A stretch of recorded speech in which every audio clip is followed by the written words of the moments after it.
I found out that I accidentally made this show on the, the original version of it, made it start at 6 a.m. That was a total mistake. I saw, Shay saying, I never knew Deb to do a show in the daytime. And she's right. At that time of day, I'm like at the gym and trying to feel like I still have a life. But yeah, I don't know what I did. But anyway, I changed it. It's to 6 p.m. So I hope that everybody who was interested in seeing this show gets the notification in time and can make it swing on back over there. So we're here for What the Fuck Wednesday. This is a relationship advice show that we've been doing here for years.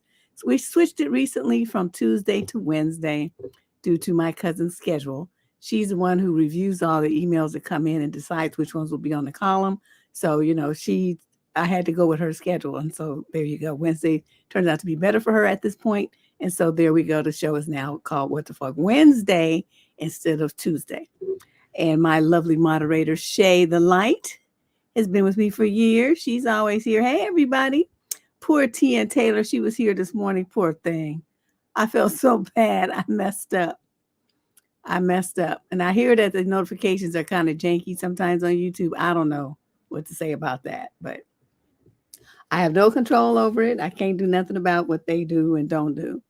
But at least it's better to have the notifications set than not, because just on the off chance that it actually does work like it's supposed to, it will remind you. You can also, go through manually and set reminders on your phone, yourself to do that. That's what I do. All right, you guys ready? We have our usual 25 questions. The way this show works, I read the questions out loud, and then I give an answer. So I hear the questions the first time, just like you. Candace is the only one that knows what's in this column, because there's like a cover page here with nothing on it. Just has the date and the number of questions. So that's what I know until I flip to the second page. And now here we go with question number 1. This is a young lady in the 22 to 27 age group. She's from Canada. Summary of issues. Should I reach out to him or no? I was talking to this man who is very, very my type. My type is very narrow and rare to find, she says. So we got on so well and he offered to meet. Everything was going great. Then he disappeared, and me, as a blunt person, I confronted him. He said he feels overwhelmed that we talk about so many things. And then I said that he should have told me earlier for us to fix this. So he said, yes, he agrees, and said that he would hit me up later. But he has never replied since. Should I reach out to him one last time before calling it a day to kill my curiosity? No, because you already did too much. Okay, you met a stranger on the internet because you decided that he's your type and your type is very narrow. You want to put all your energy into, like, as they used to say in that movie with Mr. Darby, securing this guy, right? That's what you wanted to do. So he disappeared. But you know what? That's his right and privilege, because he only saw you one time and talked to you on the phone a time or two. So y'all ain't a couple. He doesn't know you. He doesn't owe you crap. So he has the right to disappear if he wants to. And what you are supposed to do he just blocked his number and go on with your life, but that's not what you did. So you want to confront him and make a big deal and make demands and act like he owes you something. You lucky he didn't cuss you out, really, but he, is polite. And so he just said he feels overwhelmed and stuff. So he used the typical "it's not you, it's me" approach to try to dip out on you. But you talking about you wanted to fix it and all this kind of stuff. Fix what? Fix what? I bet you don't even know dude's middle name, but you want to like try to create a relationship. Girl, if you don't slow your roll and get you some sense, this is just ridiculous that you'll be going through all of these machinations about some dude that you met one time. And you don't really know that he's your type. You just assume it because you saw his representative that one time. This is very poor dating habits that you have. You need to fix that. Try listening to some videos on this channel and get yourself together before you go out with anybody again. Let's move on. And we got question number 2 here. This is a young lady in the 28 to 34 age group from the USA. Summary of issue: I have long distance relationship woes. Okay, let me just, as an aside, say this. There's no such thing as a long distance relationship. What you have is a pen pal.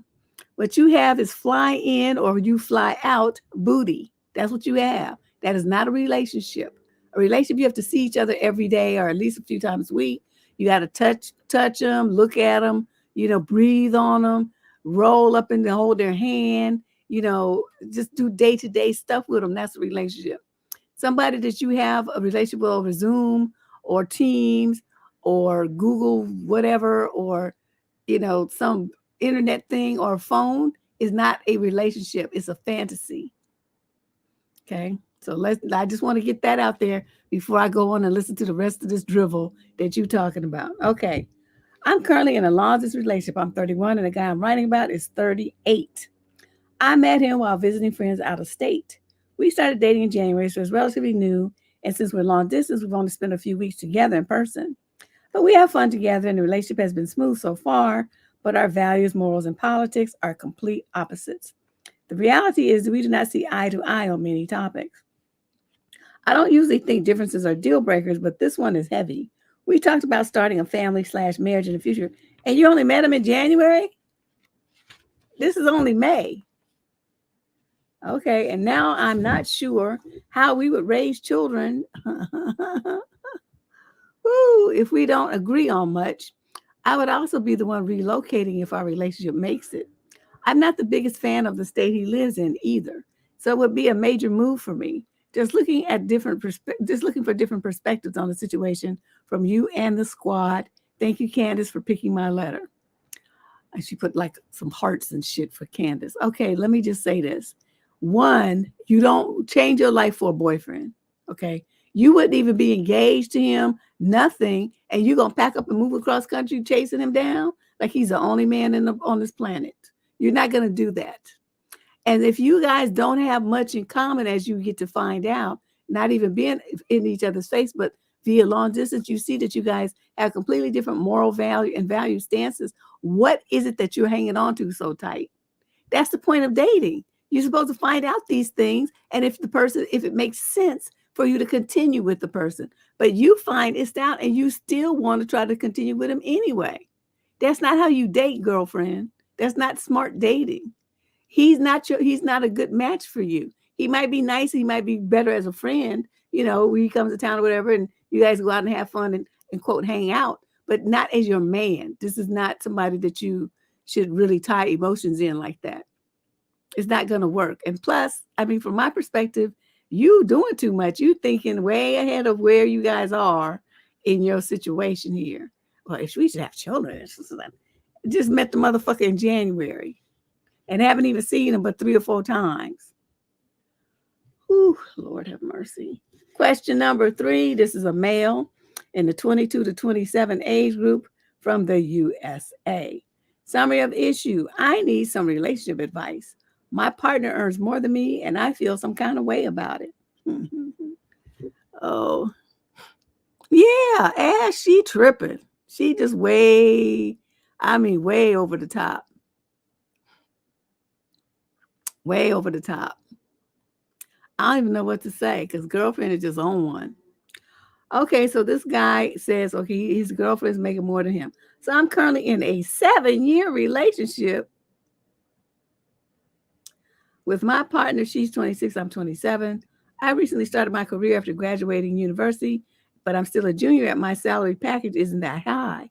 In my industry, the salary starts off low, but once you pass the first few years, and especially after the 5th year, I'm only in my 2nd year, the salary doubles or even triples. I work 7 days a week. My second job as part-time on the weekend pays more than my full-time job. My partner's earning considerably more than my full-time job, but less than my combined income. We tend to have fights about my salary. She keeps telling me I'm in the wrong industry and there are so many other options out there. She watches TikToks where people say how easy it is to get a high paying job in tech, which apparently takes 6 months to a year to learn. We have had 3 arguments where she has brought this up. In our most recent argument, I called her out for being impatient. She said that she can't even wait a few years for me to kickstart my career. Not to mention, she doesn't even try to encourage me to progress. In fact, we have arguments where she complains about me having a low salary job and that I'm in the wrong industry. My partner believes that because she's making more than me in my career job, she is being patient with me and that I'm too entitled or ungrateful for thinking that she is impatient. She said I should be grateful that she's staying with me after 7 years because she can easily leave me to find another man who's already successful and rich. You good? Because I was saying, get your shit and go then. Go, get out. You're not going to threaten me with that. See, these dudes, I don't know, these dudes just don't have no nuts at all. How you going to let some woman talk to you like that? And you don't cuss that bitch out. I toss her out your house on her head. Okay, let me woosah. I'm just amazed at the raggedy treatment that these young men take from these raggedy girls. Her reasoning for not encouraging me to do better is because I should be on my knees. Are you hearing this? Appreciating the fact that she is staying with me, even though I make considerably less than her. So she should be in a position to complain every single day as much as she wants. So my question to you, Deb, is am I wrong for thinking that I should only be grateful if she doesn't complain about my salary and continue to encourage me every day to progress my career? If I am wrong, what should I do to show that I am grateful without impacting my career? My son, my bro, go home to where this girl is and tell her to pack all her shit and get the fuck out of your life. That's what you do. 7 years of this? I mean, I don't even understand how you could take this for 7 minutes. See, I don't have this kind of patience. You're not going to talk to me like I'm crazy. You're not going to put down nothing I do. You're not going to try to tell me what to do. And you're not going to complain about money that's my money. Bitch, I'm not married to you. So what the fuck I'm doing working and stuff is none of your goddamn business. You go over there and you mind yours. I can get you some if you don't have none. But this over here is all me. It don't have shit to do with you because we're not married. And the way the things are going right now, we never will be. So that's I think it's the best solution. Go find you this man who's you so rich and popular and wonderful and stuff. Get out. Get out of my life because you're nothing but a killjoy and you're a disrespectful little bitch. That's what I would tell her. Dude, I mean, really? I mean, I'm glad you wrote. Don't get me wrong. I know you're confused and you probably hurt, which, because who wants somebody who's close to them that they love talking to them like this, putting them down and telling them they're not good enough. That's essentially what she's doing. But, for on your part, I have to ask you, why are you taking this kind of treatment? And why are you letting her talk to you like that? See, you have to look at yourself because there's no way in this world that that's appropriate conversation from the mouth of somebody who's supposed to love you, who's supposed to be in your corner, who's supposed to be about you. Get rid of this bitch, okay? Because she just something wrong with her, and all she's gonna do is use you as a punching bag to make you feel worse and worse and worse about yourself. And the other thing you need to think about is that she just focusing on how much money you make. So, I mean, it's not like you're married. Like I said, so it's not community property. It's what you make has nothing to do with what she does. So she makes a little bit few more dollars than you. Big whoop-de-doo. That don't make her a better person than you. That doesn't make her a better partner in a relationship than you either. So remind her of that and tell her to pack her shit and get the fuck out. Ooh, my God. She probably won't do it though. Yeah. But it's not just him, Sliver. It's all these you dudes that be writing in lately. They just don't have any nuts. They have no nuts at all. And I'm not saying you got to be violent and, be mean and all that kind of stuff, but I mean, they don't have any backbone. They don't stand up for themselves. And when people, I mean, even at work or and especially in their relationships, the woman starts talking crazy to them, their parents, I mean, whoever it is, people start talking crazy to them. They don't check them. They don't put them, put them in their place, and they don't tell them, they don't bounce out of the relationship. They just stay and take it. And I just don't understand that. I don't understand that. Why would you stay in a situation where somebody's making you feel bad about yourself or trying to? I'm not saying they have to be successful, but that sure is what she's trying to do. Make you feel inadequate and like you're not good enough. And then yet you want to, and my favorite phrase is you all start telling me that you love so much, and yet you stayed. I don't get it. I don't get it. So let's move on because I never will get it. So let's move on to the next question. Number 4, this is a young lady in the 28 to 34 age group from Canada. Summary of issue. How do I suss out men who subscribe to red pill ideology when dating? As I consider throwing myself into the dating pool again, what are some signs I can look out for to make sure I'm not talking to a RP disciple? Shit, if I know. I don't keep up with them stupid motherfuckers. Do you have any? Y'all know? I don't know. The only thing I can think, and I don't even know if this is red pill. They love to talk about women hitting a wall, that only women 30 and under are decent, that a woman has to look a certain way, even though if they got a big belly and look like a troll, they demand that you be like physical perfection, like an 11 on the scale of 1 to 10, because that's what they imagine that they deserve. Mouth breathing, drooling, big gut, pale, because all they do is stay inside and play video games, and ain't have no social skills, no conversation, can't fuck for nothing, don't know shit, have no conversation, but yet they want to be making all these demands on women. So, I mean, for me, I wouldn't care if he was red pill, green pill, purple pill, blue pill. I don't know, like Dr. Seuss. But, whatever color it is, if he's got some kind of crazy conversation and in any way, shape, or form puts down women as a whole, I don't have shit to do with them. So you all, look in the chat room. They probably know more about it than me because they be online more than me, looking at different stuff. So if whatever comments they have to say about, whatever red pill is, they might have some tips for you. I just know, like I said, I don't care what color pill he swallowed. What I care about is how he talks to me, treats me, and thinks about women as a whole. Anything negative, any derogatory nonsense, any kind of put downs, anything like that is designed to try to categorize or make somebody feel bad for being female, that motherfucker's bounced out of my life so fast I can't even tell you. He probably gets skid marks from the bouncing. So you think about that. And, a lot of young girls they go on dates with these dudes, right? And the guys say these negative, nasty things to them, and the girls just sit there and take it. Oh, well, I don't know. I didn't know what to do. I didn't know if he, did he really mean that, or he wasn't talking about me or this and that, blah, blah, blah. I'm like, you the only one sitting there. So obviously he was talking about you. So yeah, just look in here. They have, I'm sure, some really great suggestions, but that's my criteria. And I don't know if it's red or not, but I just don't like any kind of man who's going to sit there and tell me about, well, you women this and you women that, or, you bees, or, come talk about women's age, women's looks, anything like that. Any kind of conversation like that, he's bounced out of my life immediately. Question number 5. This is a male in the 22 to 27 age group from the UK. Summary of issue. How should I respond when my girlfriend demands that I live a 9 to 6 life when I become an attorney? I'm currently a 24-year-old law student interning at a firm in the UK. My girlfriend is an engineering student interning at an engineering firm. We had a big fight yesterday about my working hours. I really don't know what to do about it. We break up. That's what you do. I can already tell. Law firms state their working hours is 9 to 6 in their contacts with you, but as you know, since you did this kind of work, lawyers usually have so much to do that they work overtime on most days till 7 plus p.m. on good days and up till 2 a.m. during crunch times. Even after they go home, they're expected to be on call or do more work at home if needed. They sometimes have to work on weekends as well. Yep, I know it because I used to too. My specialty was trial prep. And I can't even tell you how many Friday nights, Saturday nights, Sundays, and Sunday evenings I worked to get trial exhibits ready for a trial that was on Monday morning.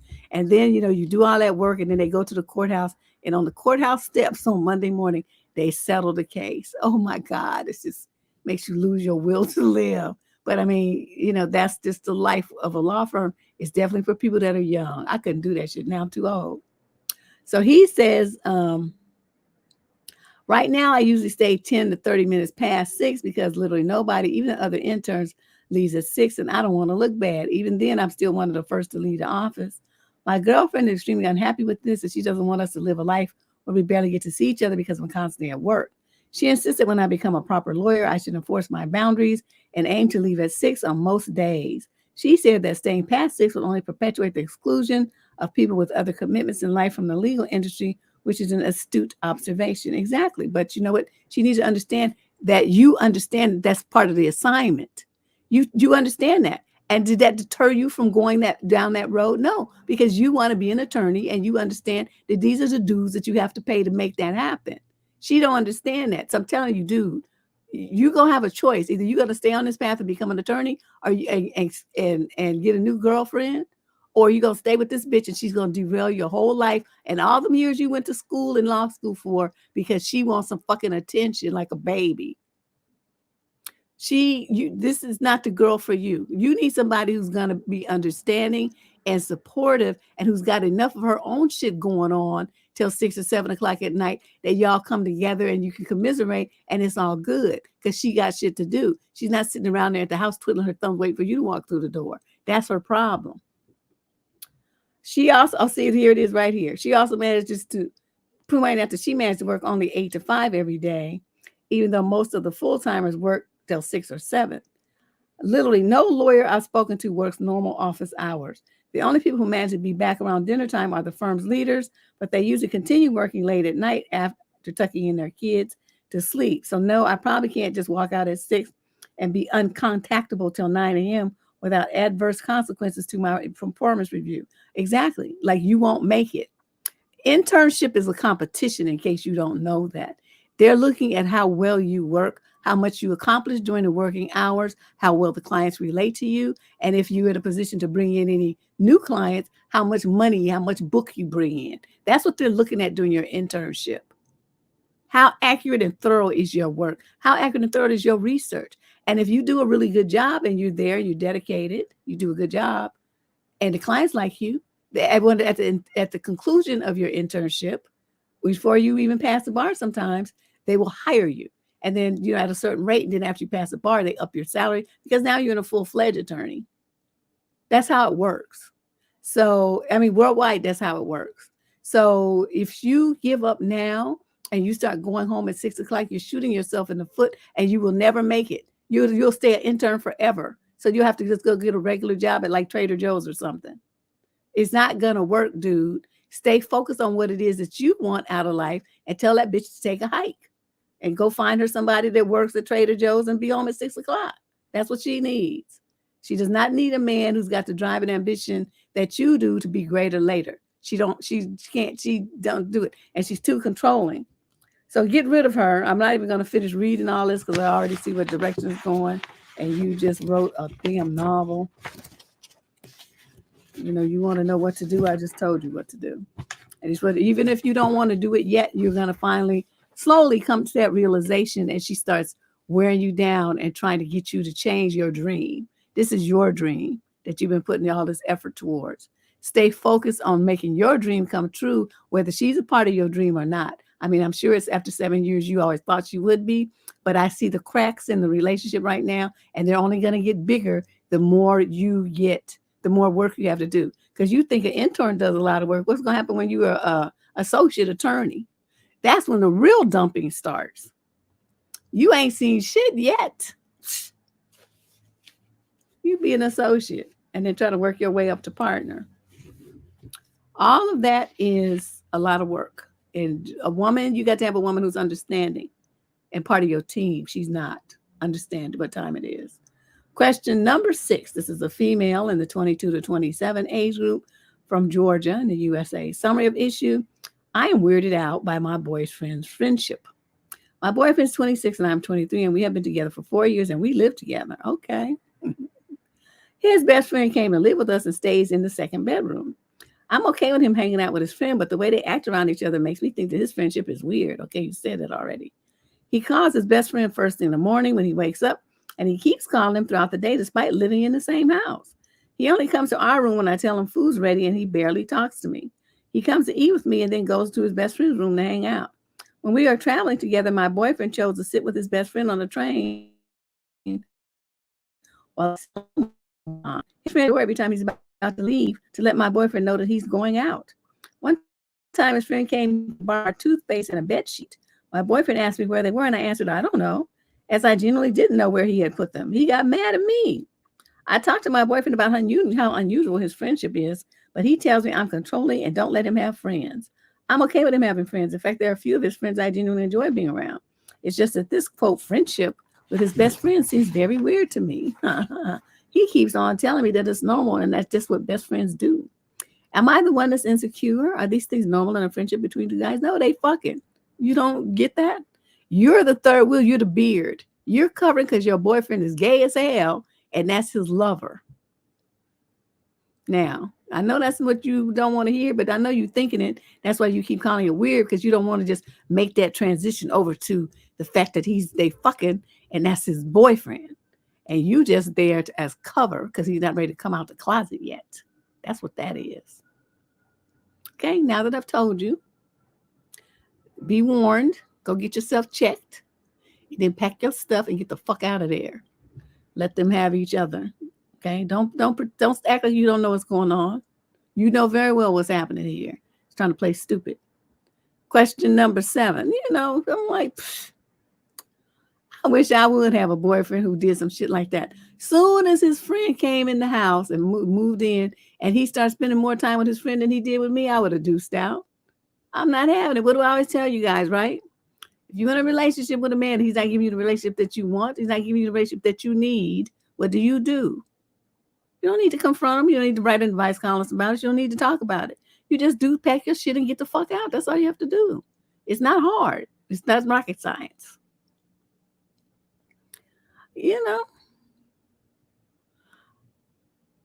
They check with their homies. I don't give a fuck because, I would not deal with no black man, green man, purple man, pink man, yellow man, green man, whatever, who does something like that.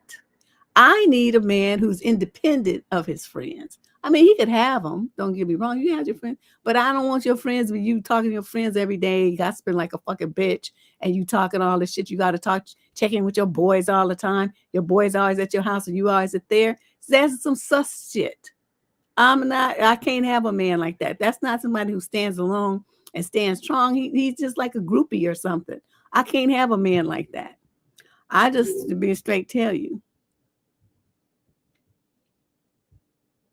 He's not being spiteful. He's gay as hell. He just don't want to admit it. That's what that is. And even if it was a friend and he wasn't like that, you know what he would tell him, man, don't be coming in our room like that. And you don't have to tell me when you're going out, dude. I mean, I'm not your mama. I'm not your wife and shit. Okay, that's what a dude who wasn't tripping would do. Wasn't tripping. But instead, this one welcomes it. That's why I'm telling you he's gay. That's his boyfriend. Question number 7. This is a female in the 18 to 21 age group from Kentucky. Summary of issue. Is it okay to stay together if there is an uncertainty in the future and we doubt being together in the future? Wait a minute. You're only 18 to 21. What future are you talking about? Okay. My boyfriend is 20 and I'm 19, and we've known each other for a year and we've been dating for 6 months now. We have a good relationship, though both of us have very opposite personalities and it gets in the way sometimes. But we do figure it out. Okay, I want you to understand. I'm reading this. There's not one period, not one comma in this whole letter.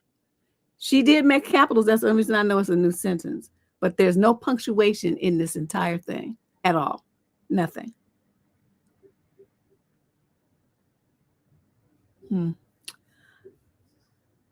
We've been talking about the future and we have different career goals and we'll take different career pathways, eventually settling down separately. But it also can't be said how we're going to part ways. So is it worth it to be together if we know we have to part eventually? We are attached to each other and I don't know what to do, really. What should we do? Oh, look, a punctuation, a question mark. Should we stay together or not? Question mark. Okay, 2 punctuations in the whole thing. I'm gonna say this. What you think my name is, Miss Cleo or some shit? Like I can look into your fucking future and know what you're supposed to do with this fool in Kentucky? I don't know what the hell you gonna do. You 19 years old. He's only 20. You're gonna go through a whole bunch of different men before you decide to settle down. Let's be real here. You said you barely out of childhood. And you talk, what is it worth it to be with me? Because there's no future. What future are you talking about at 19? Teen. You're still a kid. You don't have a future. Not with him. Not with really anybody. Not until 5, 6, 8 years from now, you might be having this conversation that would make some sense. Right now, you're putting the cart before the horse. And I highly recommend that you stop thinking about men and get your ass in school and learn how to write a proper sentence. Because what you have turned in here, girlfriend, at 19 years old is atrocious. This is sad that you are 19 years old and this is what you write. And like the letter I, she's talking about herself, is lowercase. There's no periods, there's no commas, there's no punctuation except for 2 question marks at the end of the letter. So, for you, my prescription is school in Kentucky or somewhere. Question number 8. This is a female in the 22 to 27 age group. She's African American from Florida. Summary of issue. How do you know a man would be a good father? What are some traits to look for and questions to ask to know if a man would make a good father and how engaged he would be? I'm on the fence of having children, and I have dated men who stated they wanted to have children, but I don't want to make that decision because of them. I've seen videos of women state all the time they really didn't want to have kids, but gave in to their husband's pressure, and now he left and she's stuck raising the kids. Yep. I also saw a quote saying, quote, men are excited about the act of putting a baby in a woman and the title of father, but have little interest in the actual act of raising the child, end quote. Is there a way to better figure out if he would more likely be an engaging father? Or do the traits of what to look for in a boyfriend and or husband translate into being a father? No, they don't. Completely different things. Because you have people who are baby daddies who are great fathers. You have people who are foster fathers who are great fathers. You have stepfathers who married a woman, already got some kids who's a great father. And then you have people who are birth parents who are rotten fathers. So, you got grandparents who are rotten fathers to their kids, but they're fabulous grandparents. There's no really one solid, definitive way to know how a man's going to be. Because some of them are really great, like with younger siblings and, little cousins and nephews or whatnot. They're great. But then when they have their own kids, they act a complete fool and dip out. I can't even really answer this question because I can't say with any kind of certainty that there's a way to tell. Because, women were shocked a lot by the fact that, he seemed like he would be decent. He was all gung-ho and he talked about, how great he was he's spinning yarns and talking about how, he missed certain things with his father or whatever. And he wants to make sure his kid has them and blah, blah, blah, blah. And it sounds good, right? And if he really did those things, it would be fabulous and the kid would have a wonderful life. But what happens? The kid comes, they look at the kid, and then they decide they don't want to be bothered anymore. You also have to factor in this. And I've said this many times, men feel about their children the way that they feel about the child's mother. So if he loves the woman like half to death, he'll love the kids. Now, is he still going to be a good father to them? That's debatable. But at least he'll take care of them and he'll be there. But, like being an active and involved father, that's a different issue. But, if you and him are beefing, y'all done fell out, you don't have nothing nice to say about him, he don't have nothing nice to say about you, the chances are of him being in that child's life are slim. Very slim. He might make a half-ass effort every now and then, but in general, he's going to avoid your child. He's going to avoid you, and he's going to avoid the child that came from you. And I think a lot of women don't understand that. They think, well, he should be, that's his blood, that's his seed, this and that, blah, blah, blah. But it also is yours. And he can't stand your ass. He can't stand nothing about you. And every time he looks at that fucking kid, what does he think about you? So understand that. Okay, I'm not saying it's right. I'm just saying it is what it is. It is what it is. Yeah, well, I'm talking about the ones that do. That he cares, he's gonna feel the way about the kid that he feels about the mother. Now, if he doesn't love the mother, then he's not going to love the kids either. So that's kind of what you said. It's kind of a moot point. But, if he can't love anybody, then what does that mean? That means he's not loving the mother. He's just not going to love the kid. So you just verified what I just said. So anyway, question number 9. This is a male in the 35 to 42 age group from New Mexico. The females in the 28 to 34 age group. Summary of issue: my new girlfriend wants to wear see-through clothes. Okay. Oh my God, every week there's some crazy somebody on here. I just started dating someone new and she is making me really happy. The other day, she showed me a picture of her wearing a sheer jumpsuit and said, my last couple of boyfriends had a problem with me wearing this. Would you? I didn't answer then because the question was framed as a comparison to her exes, and I didn't feel like exploring my feelings within that context. Good job. The effect of the jumpsuit is as though she's walking down the street in a G-string, as is totally see-through. It's not my business if she wants to wear revealing clothes, cleavage, or figure-hugging clothes, but totally see-through is just crazy. I wouldn't like a woman's bikini pictures on Instagram because that's how a single man behaves, and I'm not single anymore. In the same spirit, walking around 90% naked is the behavior of a single woman. I feel disrespected, and I think this is a boundary for me in terms of monogamy. I've taken some time to reflect so I could respond and not react. I've also asked advice for some female friends. Deb, I'm going to raise it with her this weekend after I hopefully hear from you and try to explain how it makes me feel because it seems she just doesn't get it. Do you think I'm being crazy? I want this to work, but if she insists on wearing things like that, I can't continue with her. I'm not the kind of dude that finds the kind of thing sexy or exciting. Okay, I know what you're talking about. There's different cuts. Some men like their woman in what they call them things, Merry Widows and garters and black stockings with the seams in them or fishnets or whatnot and all, freaky looking stuff. Some dudes are really into that. And others just prefer that their wife wear like short shorts and a t-shirt. A crop top and, some kind of like boy cut underpants or something. Something that's cute, that's, lightly sexy, but not like, traditionally like siren or something. They just like her to look regular. And that's sexy to them. So you got to know your man, what kind of stuff, how does he view you? So in a case like this, I mean, you're really good because even me as a woman, if I had a friend like say we was going to go out to a club or we was going to go somewhere and she said, oh, I'm going to wear this. I'm like, I'm not going with you. That's going to get to all kind of the wrong attention.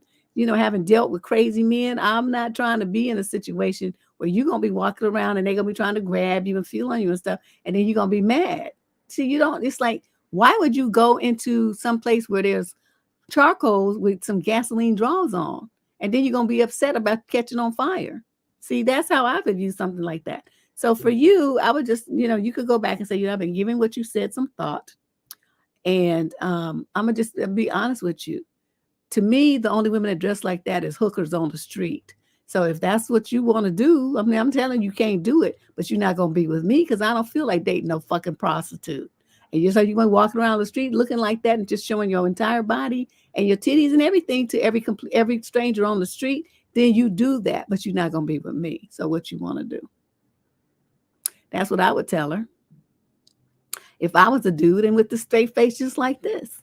And he's like, you consist on dressing like that, you nothing but a hoe. And I don't date hoes. Because see, I grew up in the Fillmore in San Francisco. And that kind of shit like that is what the prostitutes used to wear that hung out on the corner. This is deeply embedded in my mind from childhood and all through my teens. That's what I saw when I went around that, part of the neighborhood.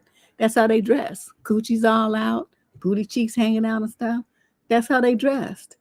Everything see-through, sheer, all the stuff. So if I, as a guy, and I know my brother saw it too, and if as a guy to see a woman out in public looking like that, the association is one that we can't help but make. Prostitutes dress like that, you dress like that, you're a prostitute. And it doesn't matter what she's like, well, I'm not. Well, you dress like one, so you wearing a prostitute uniform, what you want me to do? Right? Because that's the kind of shit, if you're going to do something like that, you wear that shit at home. You open the door and he come in from work and you open the door with that and a drink in your hand. He gonna be like, well, goddamn, yay, I done died and went to heaven. But walking around on the street is a completely different scenario. So I'm just saying, dude, you do what you want to do, but if I were you, that's how I would handle it. And I would just put it backwards. Say, them dudes that had a problem with you wearing it, that's because they're normal men. If a dude want to be trying to collect some payment for your ass, then he would want you to wear that so he could be, selling you. So my grandfather used to say, if you don't have nothing to sell, don't advertise. And that's a straight advertisement. So that relationship would be over for me. Question number 10. This is a female in the 18 to 21 age group, male 28 to 34. They're from the U.S. I know, but I mean, these girls, they don't have men in their lives. Like they don't have no daddy. And the only men that they do have in their lives are predators. So of course they don't mind if they dress like, like young hookers and video vixens and all this kind of stuff. The dudes like it because they're perverts, predators. The little girls don't know any different. They're dressing like what they see on TV and on the videos and stuff. It takes some, sensible women to be around them to coach them into how to dress in sophisticated sexy. You can be sexy, but you don't have to show your entire ass or your entire chest to be sexy. There's a difference, and there's a way to do it with class and style, and that leaves a little to an imagination. So you just dressing like that where everything's on Front Street, that's not sexy. I'm just doing too much. Just doing too much.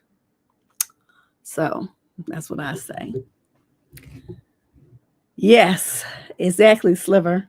And, a lot of people get on my case over the years. They said, you're so old-fashioned, this and that. Uh-huh.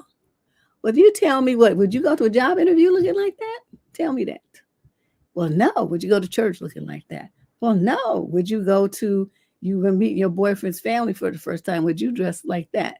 Well, no, of course not. Okay, then why you want to dress like that on the street? Because, you might be passing some of the church members and your future mother-in-law and your future sister-in-law and your future brother-in-law on the street, and then they realize that was you that was walking around looking all butt naked and stuff, and you think they're going to want you in their family? You got to remember, you bring home with you everywhere you go. Everywhere you go, you represent your home training. What kind of message are you sending people? By your way you act and the way you dress and the way you conduct yourself as a woman. I'm not saying you can do it behind closed doors. You can do whatever the fuck you want to, say whatever the hell you want to, do whatever the hell you want to. But when you're out in public and you have family and stuff, you got kids, you got parents, you got siblings, people that know other people, you got to keep that kind of stuff in mind. You don't live in a vacuum. Conduct yourself accordingly, like you have some goddamn sense. So anyway, so these couple she's 18 to 21, he's 20 to 34. Well, he's old. What the hell? I'm starting to feel like my boyfriend uses the guise of healthy communication language to manipulate me. Well, of course he does. He's too old for you. He's 29, I'm 21, and we've been together for a year. Something I've noticed is that when we argue and I feel very strongly about something and put my foot down, I still always end up apologizing to him, or he will make it out to be, okay, we both acted wrong kind of situation, even when I know objectively I did nothing wrong.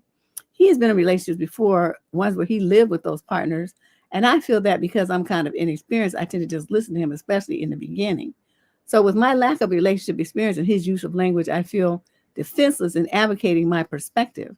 At this point, I'm not even sure it is in fact me who needs to listen more, but he really is manipulating me. Even if it's not on purpose, I just feel so lost on what to think. I wanted to know what you think about a relationship like this. I think that it's an unhealthy one where you're being manipulated and controlled. The main thing is if he did something and you bring it up, he's supposed to apologize for it, but he did not, for you to flip it around. So you end up apologizing and feeling guilty for something that he did.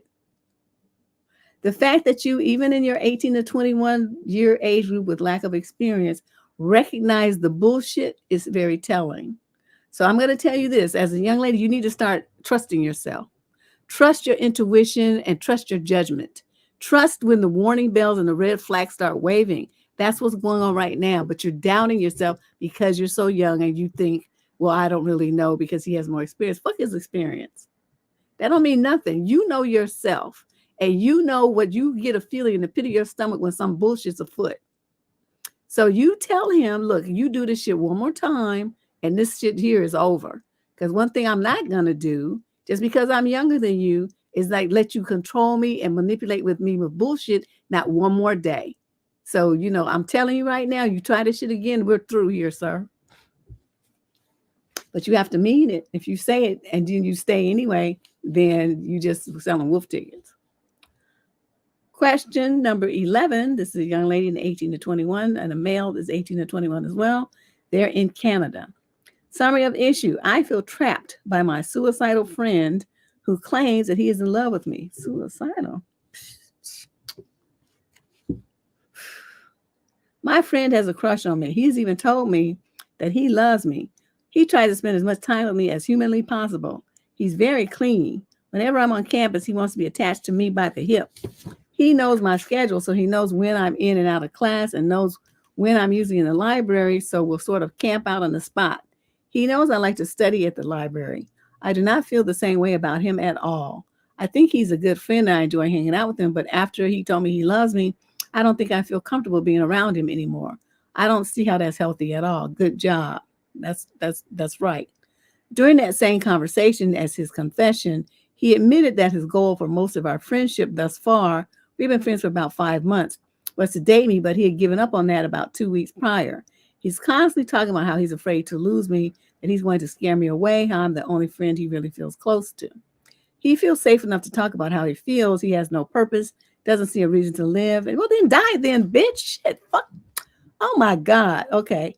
And that the world would just be fine without him. I'm happy to help him with these thoughts, but it's come to the point where it's negatively affecting my life. I missed important classes because he wanted to talk about it for like 4 hours, and I felt I just couldn't dip in the middle of it. Psh, please, I would have dipped mid-sentence. There's been multiple 5+ hour phone calls that cut in on my time to do homework of him talking about how hopeless he feels and us just talking in circles because he would ask questions like, why am I worth it? What's in my future? Or make comments like, I don't feel like anyone needs me. Like they'd all be fine if I wasn't there. Oh, he's doing a pity ploy. And I would answer to the best of my ability to make him feel better and feel like it'd go in one ear and out the other because he'd ask the same question 10 minutes later. Because he doesn't want to offer anything. He just wants your time. And you keep fucking giving it to him like an idiot. If you have stuff to do, you say, look, I got to get off the phone because I got to do my homework. Click, and then you turn your phone off. You don't wait for him to say bye and give you permission to hang up. You hang up in his fucking face. Anyway, let me finish this letter so I can go back and tell you all the fucked up things that you did. Okay, I get that he has a hard time hearing good things about himself, but what's the point of talking to me about it and posing as if he wants help with it if he's not going to try to listen to what I have to say? He'd even fight with my very reasonable suggestions of change. I almost feel like he doesn't want to get better because there's nothing wrong with him. He just figured out a way to get your sympathy and your attention, and you don't even know the game. It's incredibly frustrating and incredibly emotionally taxing. He is still my friend after all. No, he's not. He never was. He just used the friendship ploy to try to get your draws. Don't you understand what he was saying to you? You don't get it. I want to pull back because I just don't feel comfortable around him anymore, but I don't want to make his thoughts worse. See, you just let yourself be a manipulator. I'm going to tell you how to get out of this in a minute. And I also have a hard time standing up for myself and saying no to people. So I feel pretty trapped by this situation. What do I do? How do I stand up for myself? How do I not make him feel worse? First of all, you don't worry about him. You worry about yourself. Fuck that motherfucker. Okay, now he's talking about he still loves you. You say, well, that's too bad because I don't love you. And he's like, well, I just wanted to be friends with you so I could try to get to date you. Also, you played the wolf in sheep's clothing and now you confessing you some bullshit, motherfucker. That's what you telling me? Right? That's what he did. How he's afraid to lose you. You were supposed to say you never had me, so you can't lose nothing that you never had. He's going to scare me away. Moot. I'm the only friend he feels really close to. I'm not your friend. I barely know you. So he doesn't have a reason to live and the world would be just fine without him. You're supposed to say, you know what? You're absolutely right. So what are you going to do about that? Because you've been in my ear talking about the same shit over and over and over. It's really boring. And I can understand why the world would be better without you. Because you don't have no kind of conversation and you just talk a bunch of shit all the time. And that Eeyore woe is me shit is boring. And you're happy to help him with these thoughts. Oh no, I'll be making him have some serious ones. He want to talk about he feels suicidal. I mean, like, well, what have you studied up on? What how you think you're gonna do it? When you gonna do it? Should I film it for YouTube or Facebook or something? What you think? Are you gonna tell your parents? Are you gonna make a will? Because, you have some cute stuff. I really want that hoodie that you have that came from Stanford. I want that. Okay, can you will that to me? I don't do these kind of stuff. And see, you missing classes and you're allowing him to impede on your life and your studies and your progress and your goals. You need to put some boundaries up and learn how to fucking say no. Okay, he wants to come and he wants to talk and stuff. You, like I said, you just hang up. You hang up. If he's somewhere and he's, talking in circles and he's in your face, you stand up and you say, well, I need to go. I have stuff to do. And, you've already said this 5 times. I'm tired of hearing it. And you walk the fuck off. You're too worried about him. He's talking about, why am I worth it? You're not worth it. You're a waste of time. You're a waste of air. You're a waste of water and resources on this planet. So why don't you do something about that? Make space for someone who is worthy, because that's not you. What's in my future? Do I look like fucking Miss Cleo? How the fuck should I know what's in your future? Probably 6 feet of a box and 6 feet under. The way you keep talking. Like, I don't feel like anyone needs me. They'd be fine if I wasn't here. You're right. I'd really be great if you weren't here, because then I could do my goddamn homework. Stuff like that. So, you're taking the wrong approach. You're buying in and being all empathetic and sympathetic to his fucking ass when you need to just slam him. It's like, well, look, I'm tired of hearing about this. So if you want to offer yourself, go do it. Okay, I got homework to do and stuff. You're just messing with my life, and I'm making bad grades in my class because of you. So you got to stop coming up to my labs, stop showing up at the library, because I'm not going to be talking to you. I have stuff to do. I need to graduate and I need good grades. Okay. And you just messing up my life. Stop it. I'm not going to be friends with you anymore. So don't show up where I am. Leave me alone. And his main thing is, how do I not make him feel worse? You don't take responsibility for his feelings. How he feels is not your responsibility. You worry about yourself. Okay. Because I'm telling you, man, if I could jump into your body for 5 minutes, I would read his ass so good. These kind of men are, I don't know. They're like slime, because they don't have the only way that they can try to get a woman's attention is through manipulation like this. So he's not a good person. Okay. He's not a good person. And you, so young, you don't know that yet. But men who do this kind of stuff are garbage and trash. And see, the next thing since you don't have good boundaries and stuff, you're going to be in a situation with him. And the next thing you're going to have an essay and trying to figure out what the fuck happened, because you don't know how to say no and you don't know how to stand up for yourself. Stay away from this motherfucker. He's very manipulative and controlling. And this is a bad person for you, with a person like you, to be around. Me, I'd stab his fucking ass in the neck with something. Try to get in my face talking about some crazy shit. I'd be like, you want to die? Here you go. Question number 12. This is a male in a 35 to 42 age group. He's Black, from Los Angeles. The female in question is also 35 to 42. She's white. Summary of issue. My ex-fiance and the mother of my children has a drug problem. My ex has a problem. She doesn't take it seriously and jokes about it constantly. She does psychedelic stuff like shrooms, lid, I don't even know what that is, ecstasy, and weed. My 2 sons and I were at a party on Friday, and she showed up all messed up. People we are friends with were giggling to themselves all night and kept coming up to me to see if I knew she was tripping. To her credit, she was very present and affectionate to our boys, who just soaked it up. They bawled their eyes out when we left her for the night, and she kept saying, I wish I could come home with you, but Daddy said no. I wasn't asked, although I would have definitely said no. She's supposed to come over today, but she's always casting me as a bad guy because I don't want our children around someone who's always high. I know I can't tell my kids she's high, but do I just tell them mommy is sick? No, what you do is you go to a court and you file for supervised visitation, and you make her bitch ass pay to get to see the kids, not at your house, but at the center there where there's a police officer. They're going to drug test her ass, and she won't be able to see them kids if her urine is dirty. That's what you do. You want your kid to protect your kids, which is what you should be doing. You shouldn't be letting her come to your house and see them kids and sit up there making excuses for, mommy's sick. What kind of bullshit father are you? You stupid. You protect your kids. You put all kind of stuff around them to insulate them from her bullshit. And you letting the bitch up in your house and she uses drugs. You don't say nothing when your shit starts turning up missing. Your kids' piggy bank, your brand new Jordans, your jewelry, even kitchen appliances, anything they can get some money for, they start taking And your dumb ass letting her all up in your house, you stupid. I never met a brother so stupid as you, okay? I just have to be blunt. Especially down in Southern California someday where you ought to have more street smart than this.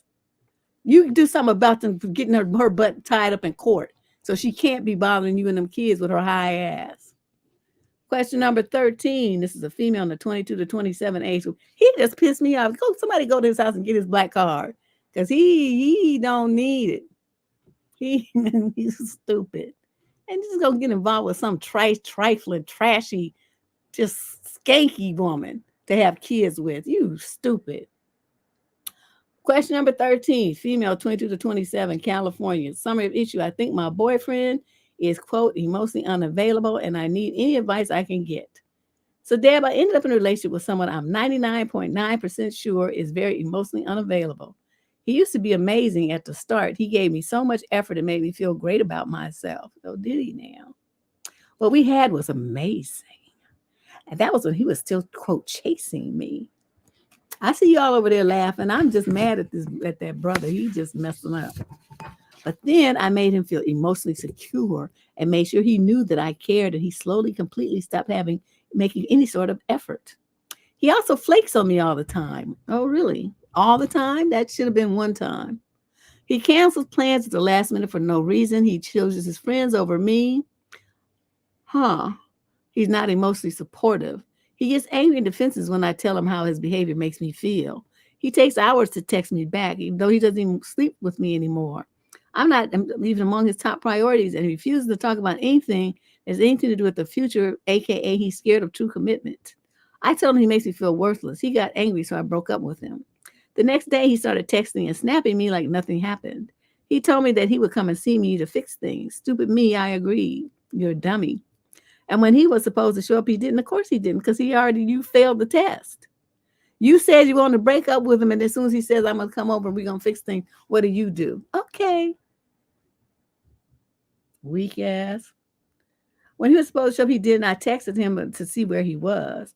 He just responded with he isn't in the mood for a serious conversation today. He just wants to relax and eat food, and then he proceeded to go smoke with his buddies instead of saving our relationship. Your relationship was already thrown away by you, remember? Did you forget that fast? P.S. This was the third time in a row that he canceled on me at the last minute, and this time it was allegedly so important too. When I called him to confront him, he didn't respond. Then late at night, he called me back. Okay, blah, blah, blah, blah, blah. And I haven't spoken to him since. He still sends me snats. The problem is I'm still stuck in the fantasy of how amazing he was in the beginning. Bear in mind, the honeymoon phase shouldn't even be over yet. We've only been together for a couple of months. He blamed me for our problems because I keep trying to have serious conversations because I brought up how he made me feel to fix things. How do I detach? Detach, not de-attach. Another one who needs to go back to school. Okay, this is all you have to do is you think about all the things that you just listed here. He doesn't treat you well. He cancels on you 55 million times. He stands you up 55 million times. He's not emotionally supportive. He is defensive. He takes hours to take you back. He doesn't sleep with you anymore. That's because he don't want you no more. And you just still haven't taken the hint yet. Cancels plans at the last time. Flakes. Chooses friends over you. I mean, I'm trying to understand what it is that you thought you were taking back. And how, if someone performs and behaves toward you like that, obviously over a long period of time, because you said these happen multiple times, why would you even want to entertain him coming back into your life? So you can get more of that? He would have got to do that exactly the one time. That's how I do things. You don't show up when you're supposed to do, we're through here, so don't even bother. If you try to call me, you're going to get that recording. Verizon used to be cold with it. Back in the 90s, Verizon was just like a savage. And when you call, so the party you have called is blocking your number, does not wish to receive calls from this number. And I was like, oh, damn, Verizon. I don't know if they still do that because, I got to get rid of them. They cost too much. I don't know. I don't understand these little girls. I just don't have time for men like that. You say he makes you feel bad about yourself, but yet he wants to come back and you was all gung-ho to let him. See, something's wrong with you. You need to get a shrink. and get into deep inside your head to figure out what's wrong with you and why you think that that's the only relationship that you can have or something. Question number 14. This is a female in the 22 to 27 age group from Australia. The male is 28 to 34. Summary of issue. My boyfriend makes me feel inadequate and bad about myself. I don't know if it's just in my head and I need to stop being sensitive or if I should listen to my intuition. You always listen to your intuition. But let's see what you say. Sorry for any spelling errors. I'm typing this very quickly on my phone. My boyfriend and I have only been together for a few months, and some of his comments are starting to make me feel really down about myself. And I don't know if it's my insecurities fooling me or if I should listen to my instincts. He's constantly saying things like calling my stomach an apron. I have a slight overhang, not too bad, but it's noticeable because I've had several C-sections.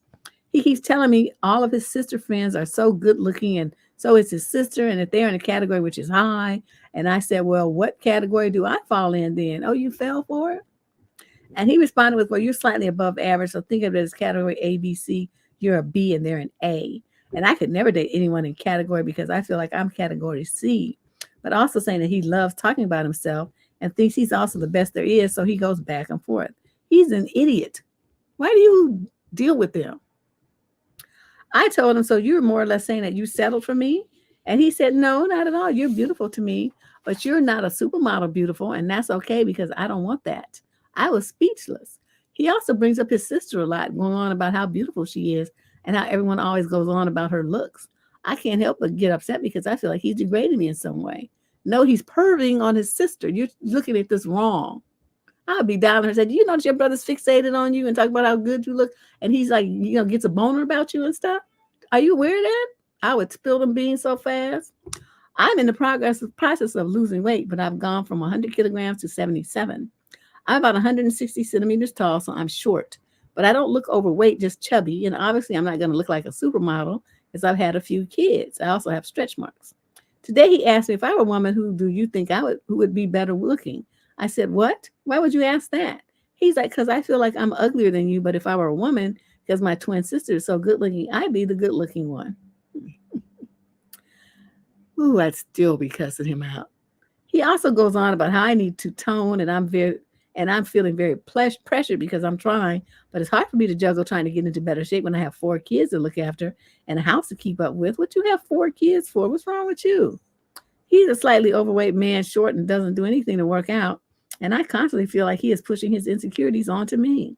He says I'm being a typical woman and overthinking what it is he's saying, and he doesn't mean anything by it, and he loves me and thinks I'm beautiful.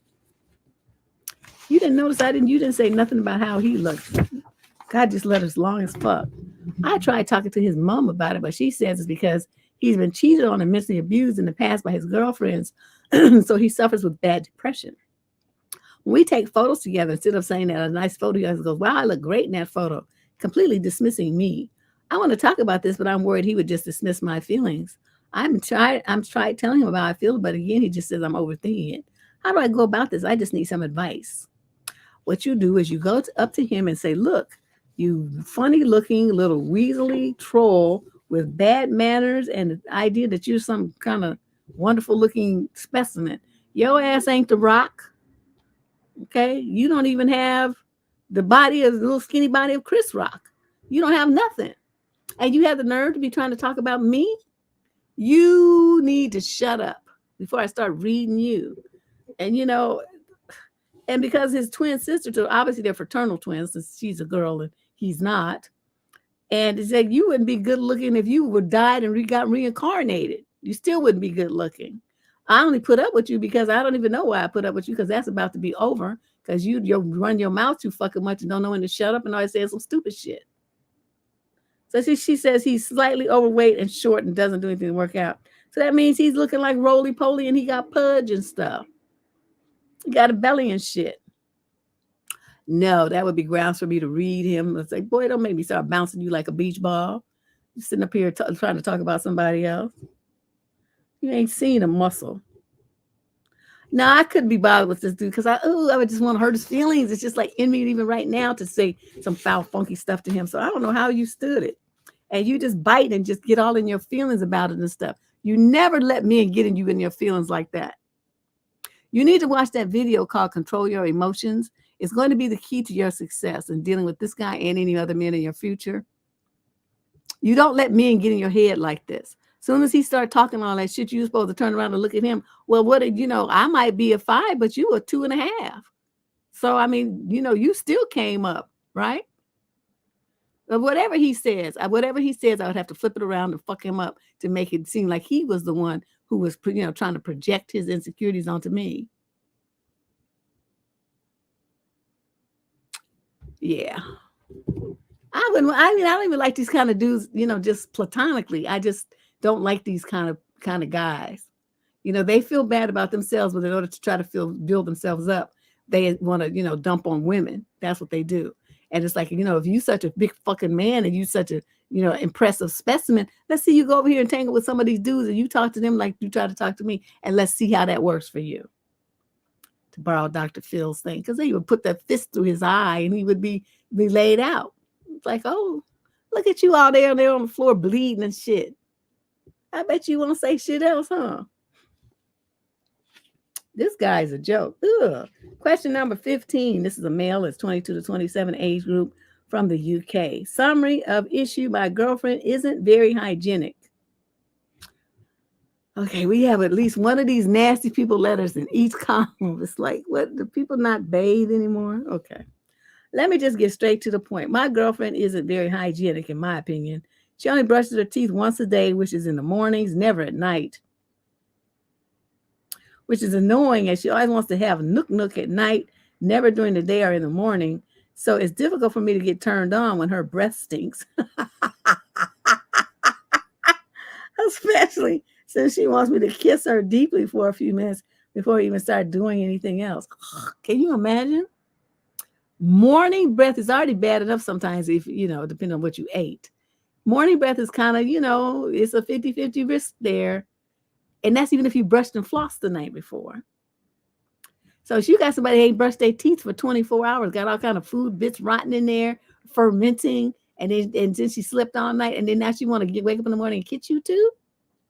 Can you imagine how many thousands of bacteria are swimming in her mouth? I done told y'all about the time I licked that microscope and put that slide and put it under the electron microscope, and all that shit was wiggling around and stuff. And we use Listerine and stuff every day. So I know if I saw all this moving around, she must have like a whole ocean full of stuff on the slide. And yet he stayed. I said this in the past and she got in a mood and said that she doesn't want it now. Plus, Deb, this girl only showers like twice a week. Therefore, she sometimes smells slightly of BO. I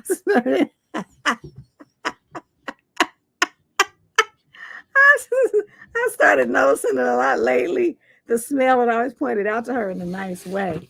And she would go put deodorant on. Wait, she puts deodorant on top of funk? A lot of the time, she plans to have a shower in the evening. Then when it comes to it, she can't be arsed. I'll have one tomorrow. Then it's the same old story tomorrow. Hence why it's like only twice a week that she actually showers. At most 3 times. How can I tell her without upsetting her that she needs to be more hygienic? I've tried pointing little things out to her and I get mixed reactions. See, another man that don't have no nuts. You're supposed to go to her and say, look, you nasty, funky ass bitch. Put your nasty fucking ass in the shower and wash that funk off of your ass. And she must be some real hell when she's got her cycle. Can you imagine the smell emanating from her body? Dude, I don't even know what to say about what kind of steel nose you got, because I would have been throwing up everywhere. But even that's really, that's polite. I would be like, you nasty hoe. Get your stinky ass in the shower and wash that funk off of you. Don't touch me and don't get into bed with the 3-day-old dirt and shit, fleas and shit on you and trying to be in the bed next to me, you nasty bitch. Oh my God. I just cannot even imagine. Because, even if people don't like wash their whole arms and all that kind of stuff, you got to wash up and you got to hit what my grandmother used to call the hot spots, under the arms and, the areas and stuff. Because, your arms, unless you're outside doing stuff, your arms and legs and stuff really aren't going to get dirty, right? But you got to clean those other areas where there's fluids and things going on and they're going to get smelly. You got to at least clean that. And she's not cleaning nothing. She's just wandering around going through life with 3-day funk on her, 4 days and shit. I just don't even understand how a woman would want to be walking around smelling like that. I'm glad you think it's funny. I know. I couldn't do it. I could not. He's made a better stuff than me. But yeah, that's how it would be if it were me. She would just be just a nasty bitch, and I just don't want nothing to do with her. Question number 16. This is a female in the 18 to 21 age group from the UK. Summary of issue. My 19-year-old boyfriend keeps making certain female video game characters, and it bothers me. Is this just what guys do? Okay, wait a minute. Wait. You writing me a letter to complain about your boyfriend making video characters in a video game, and you getting jealous about characters in a video game. Is that what I'm understanding here? I'm so tempted to pass this letter, but I know you guys probably will enjoy it because it sounds like it's going to be crazy. I've been with my boyfriend for over a year now. We're both huge gamers. Whenever we play, it's together in our biggest way of bonding. Recently, I noticed whenever he has a chance, he will play as, or specifically make it, given customization options, a female character that pretty much looks the opposite of how I do. I'm a small blonde with pale skin, and he will always customize a tanned, brown-haired, brown-eyed woman to play as.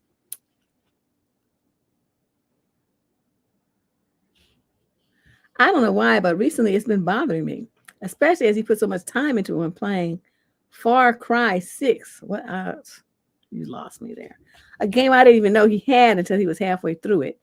I have briefly asked him in the past why he did this, and he just shrugged it off. I know I may be immature for feeling insecure about this, but it has been bothering me recently, as when I play a game, I usually custom myself to play as myself, not someone else. I just wanted to ask for your opinion on this. Is this just something that guys do? I have a feeling this may be his actual type in women, and he just doesn't want to say it to hurt my feelings. Should I talk to him about this again? If so, how do I bring it up, and what should I say? Oh, I don't think it's his type in women. I think he is his type in himself. You know, they have this thing called being trans. So he's trying on his female identity in the game. If it always looks a certain way, you see he makes the same characters with the same looks over and over. That's what he imagines himself looking like, right? What you guys think? Because he's playing it as himself. That's him now. That's his alter ego in the game. So, you know, you looking at this, I think, wrong. You're feeling threatened about it. What you should do is be looking at, I'm dating somebody who wants to be a girl. So let me deuce out, because I want to date somebody who wants to be a boy, because that's what I like, men. I'm just saying. I mean, am I wrong? I mean, I admit if I'm wrong. I mean, is this a thing where men want to play video games like some girl? That wouldn't work for me, because I'd be especially like I said, he keeps making the same look over and over. So to me, that's his you know, that's his alter ego. That's his fixated view of the way that he thinks that he would look or he wants to look. I wouldn't do it. I couldn't be with a man like this. Question number 17. This is a male in the 22 to 27 age group in the U.S. Summary of issue. How do I show my female friend that I'm only interested in being platonic friends with her? Me and my female friend, I'll call her A, really hit it off in the acting class we had.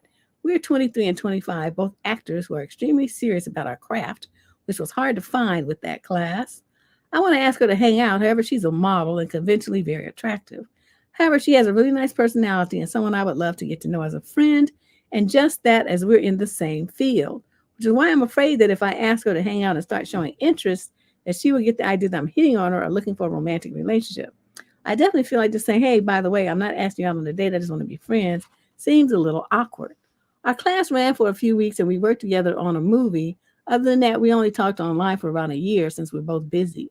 What's something I could say or do to imply I'm only looking for a genuine platonic friendship with this girl? Nothing.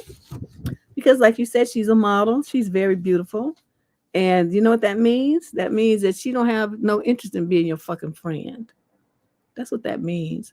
When you got a woman who's at the top of the food chain like that, she got men all over. So you're going to try to come in and slide that, well, I just want to be friends thing. That's not going to work. You know how many dudes run that game? We had one earlier in the column today that did that. Millions of dudes use that ploy. So for you thinking that that's going to be honest and that's going to, get her to understand where you're coming from and, I just want to know her as a friend, it's not going to work. Too many men have come before you and destroyed that fantasy. So don't even bother. It's been a year, you've just been talking online, you're just going to continue to do that. Get you somebody to date and you hang out with that person. That's what you do. And you don't even know. I mean, after this whole year, she could have a boyfriend and stuff anyway. Question number 18. This is a male in the 18 to 21 age group from the U.S. Summary of issue. I feel like an idiot because I forgot my girlfriend's birthday. Oh, even though we've only been together for a short time, but I know that she would have remembered mine. Plus, when I found out it was her birthday, I made no attempt to celebrate with her. Okay, so you just fucked up all over the place.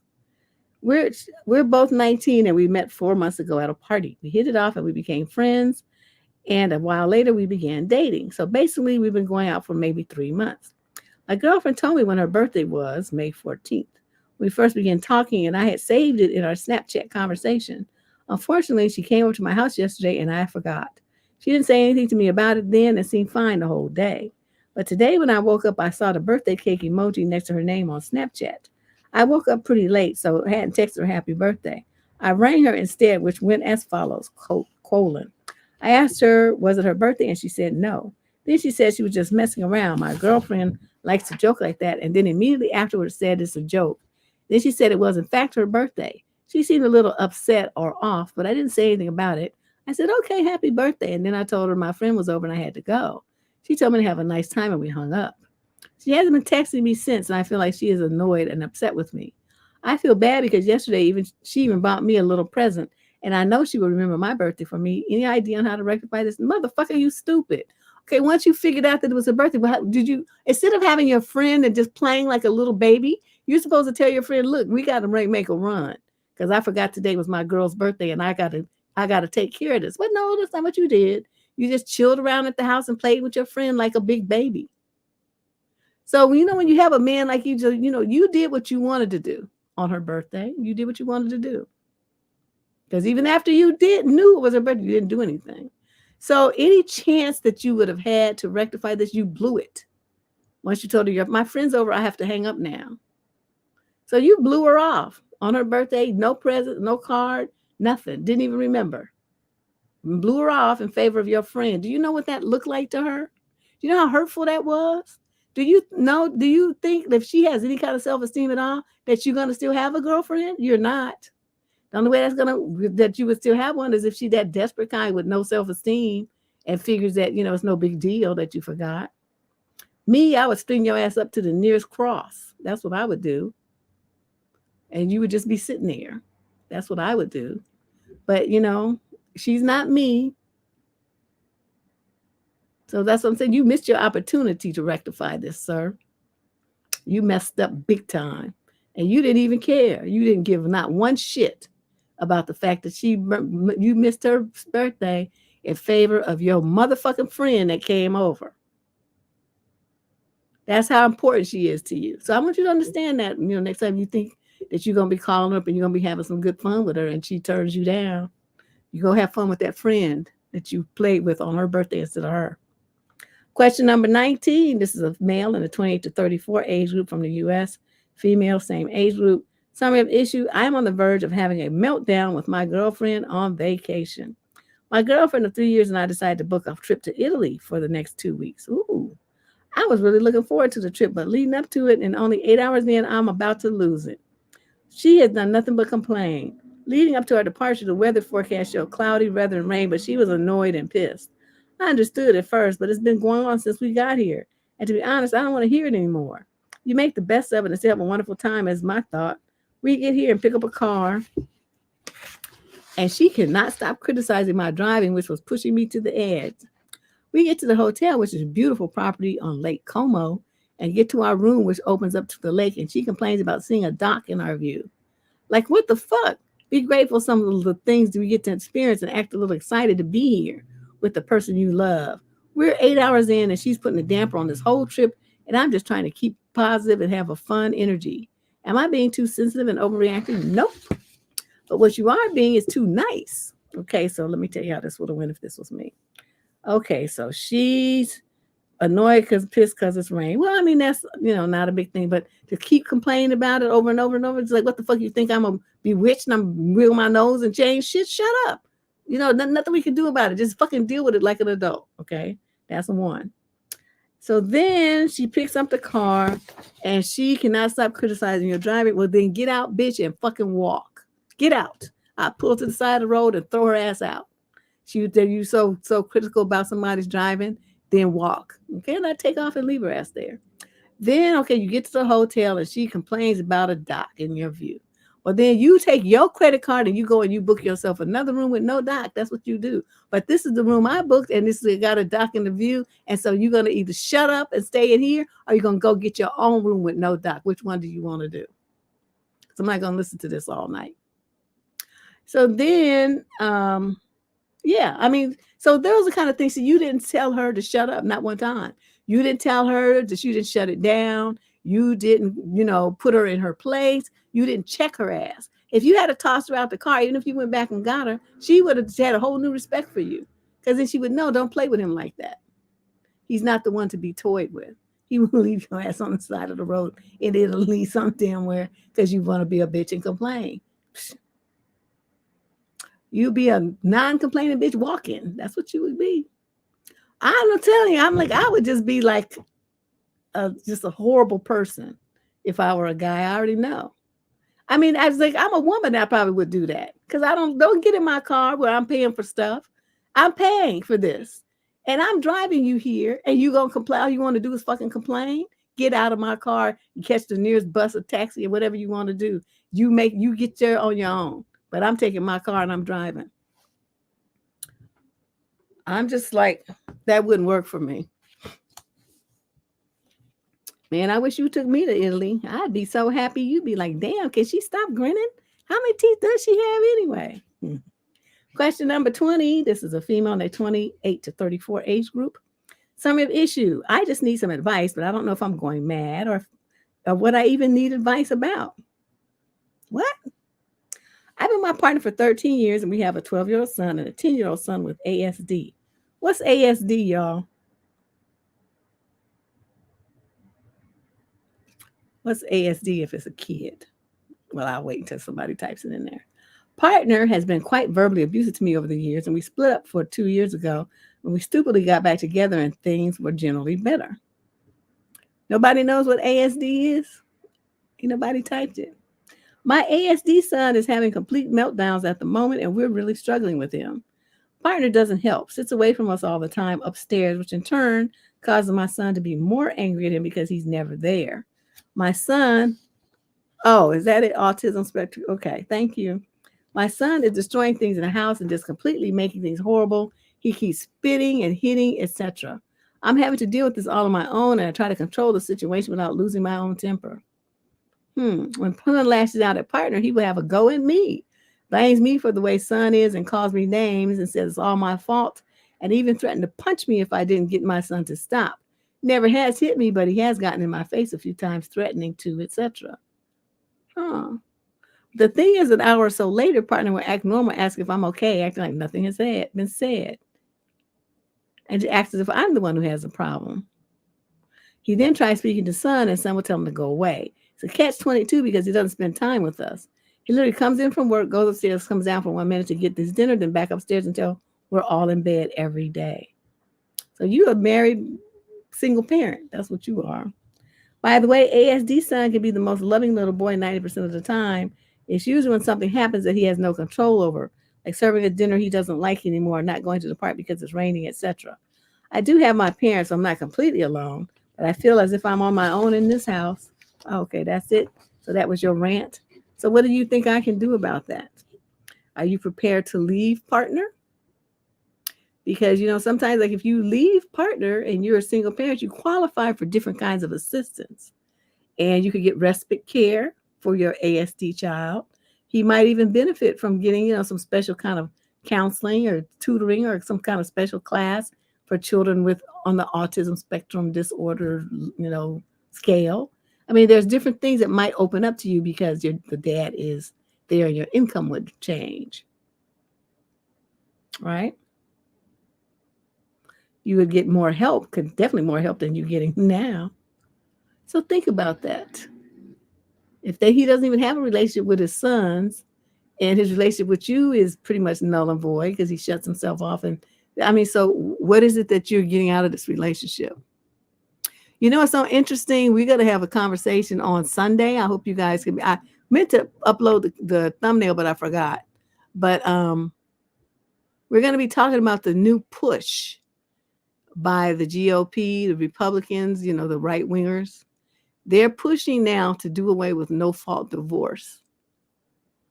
What essentially they want is to make it hard for women to leave men for, you know, for different kinds of abuses, including emotional abuse, for him, you know, being on D and, you know, doing all kind of stuff, because the scale for, you know, what's fault is very narrow. It usually had to do with, you know, you had to catch them in the act of cheating, and you had to have photos and all this kind of stuff. If you're just a little housewife, where are you going to get the resources to hire a private investigator? So the women would just be stuck if that's what they want.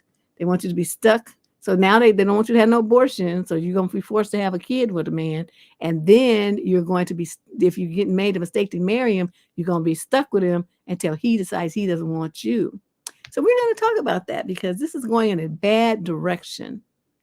Women need to get off their asses, y'all, of childbearing and ears and interested in being married. You need to get together and do something about this. You need to get these current lawmakers who's voting for this shit out of office. You need to get them out, like, quickly at the very next election. All of them who are in favor of this bullshit, get them out of office. All of them who voted yes on getting rid of terminating for abortions, get them out of office. People like that should not be in a position where they're supposed to be representing all the people when they're only representing some. You are not getting what you want, then they're not your legal representative.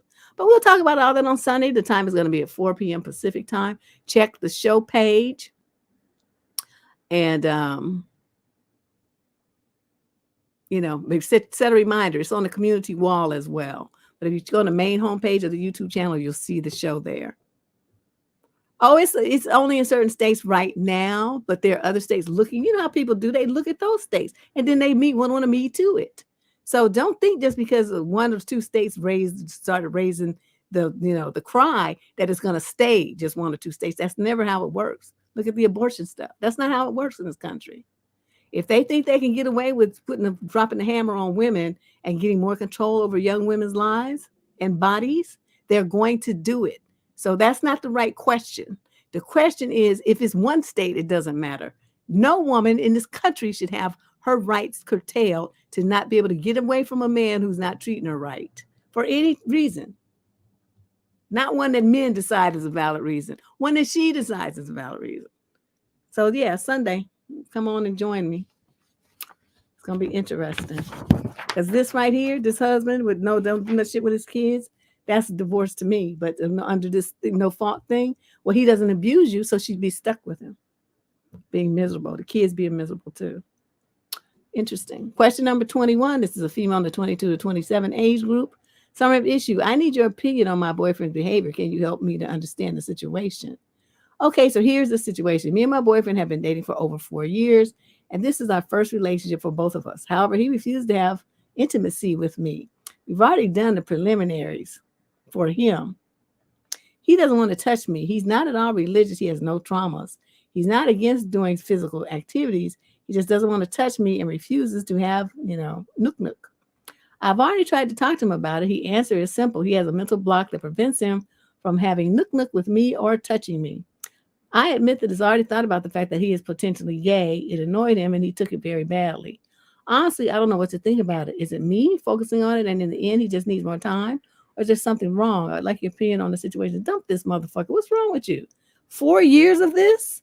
And you're in your prime of your life when you should be getting it every time you turn around? Something is wrong with you. I don't know if he's gay or what this dude's story is, but it doesn't matter. It doesn't matter what he is. He could be Martian, gay, a bird in human disguise. I don't really care what he is. The bottom line is he's not giving you the relationship that you need. So you, boop, deuce out. This is not a no-brainer.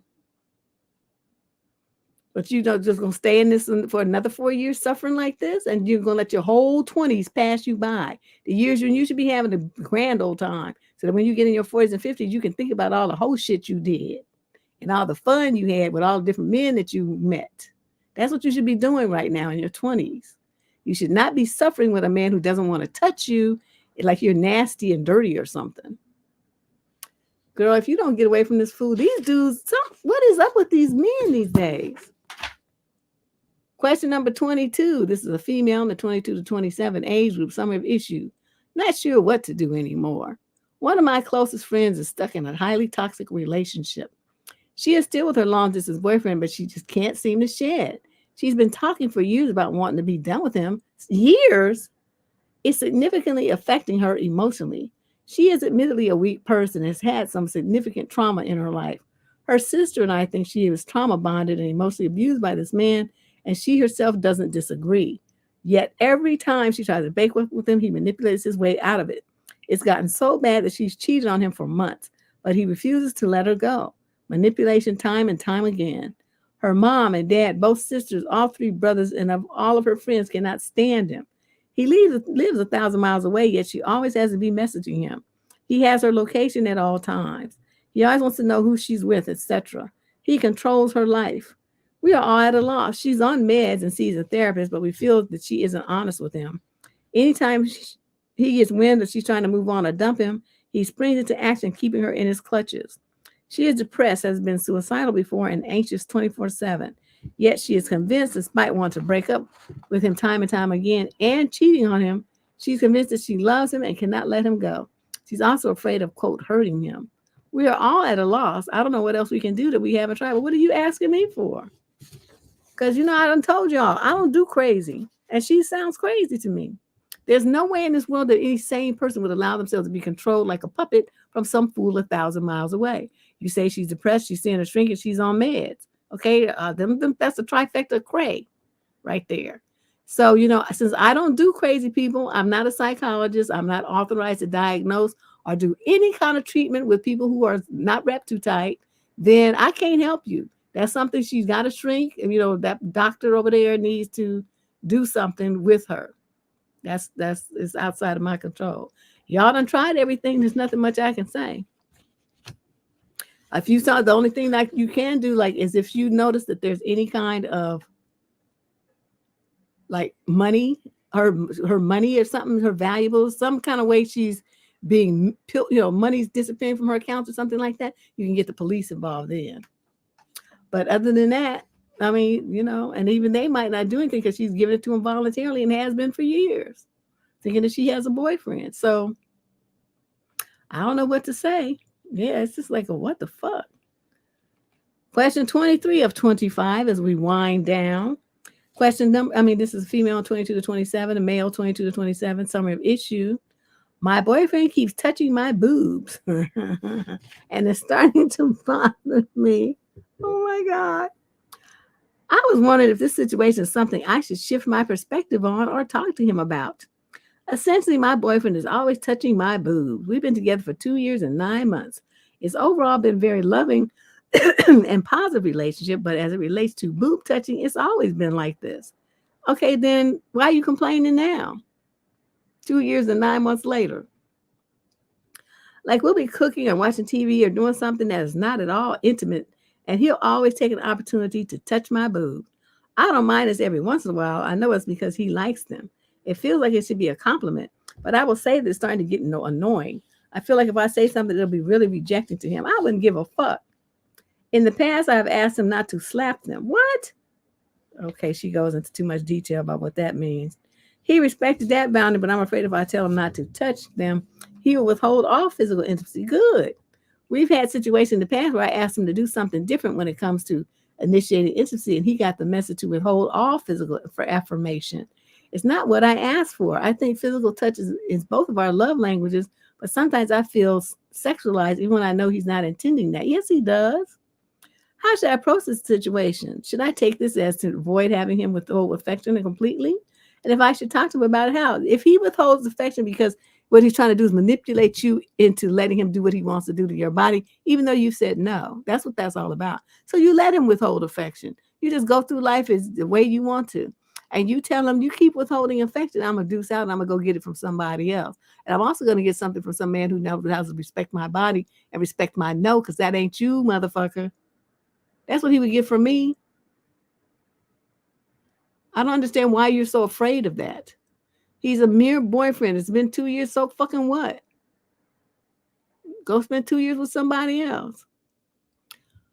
Oh my God. See, my thing is, if I have to tell you more than one time, by the time I tell you the second time that I don't like it and stop doing it, the relationship is over. I'm not going to repeat myself. You're not like some little kid that's, on the spectrum or something. You're a grown man with good sense. So if I tell you I don't like something that don't touch my body like that, and you decide to do it anyway, that means you're not listening to my no, and that means you don't respect what I'm telling you. That means you don't respect me, and there's no point in being in a relationship with you anymore. That's what that means. I do not understand why so many young girls don't get that. You never should have to tell a man over and over how not to touch you. You tell him once. He does it again, you deuce out on the relationship and you leave his fucking ass alone. Because he just told you by the fact that I'm going to do it anyway, and I don't care what you say. That's what that behavior means. I don't know why you ladies don't get that and why you don't put your feet in motion away from men like that. You don't give a man like that the benefit of your company, your companionship, or your body. He's already told you he doesn't respect you as a person. He's going to do what the fuck he wants to do to you, whether you like it or not. That's not somebody that you be in a relationship with. That's not somebody you love. You definitely can't trust him. So if if it's all like that, why are you there? What is it why are you wasting your time with this man? So, I have to ask these girls that because I just don't get it. I don't understand what they're doing.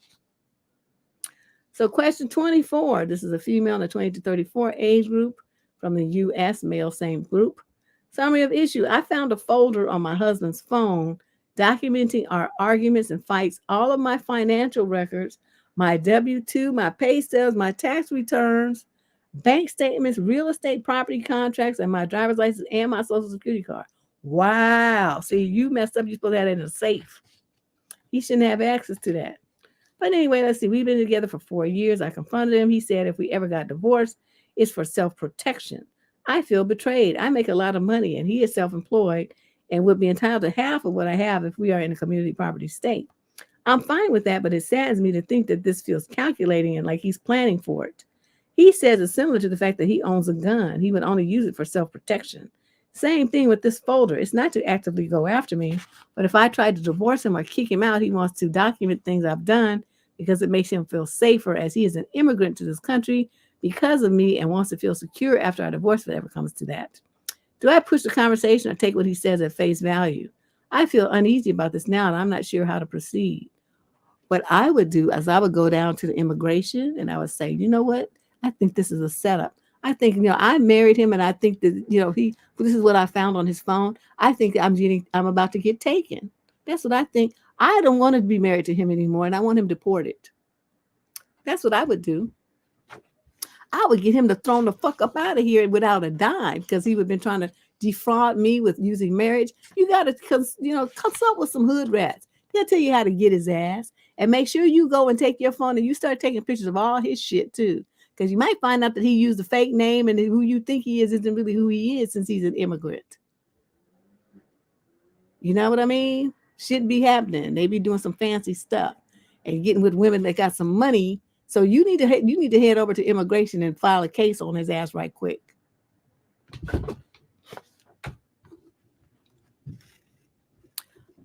Well, and I thanks Josie, but it's like, I don't even deal with that, but I'm just telling you, I know how people get got. So whether he just came off the plane, the boat, the train, whatever, last week or 4 years ago, the same thing happened. He's setting you up. That's why you need to go to immigration and tell them what happens and tell them you want the marriage annulled, dissolved, whatever, and you don't want to be married to him anymore. He doesn't deserve half of any of your stuff because he was a setup from the get-go. He never loved you, and it was a game, and you got all this documentation on his phone, and they can call him in, and they said, open your phone, and they'll see it. And that'll be the validation of the scam that he's trying to run.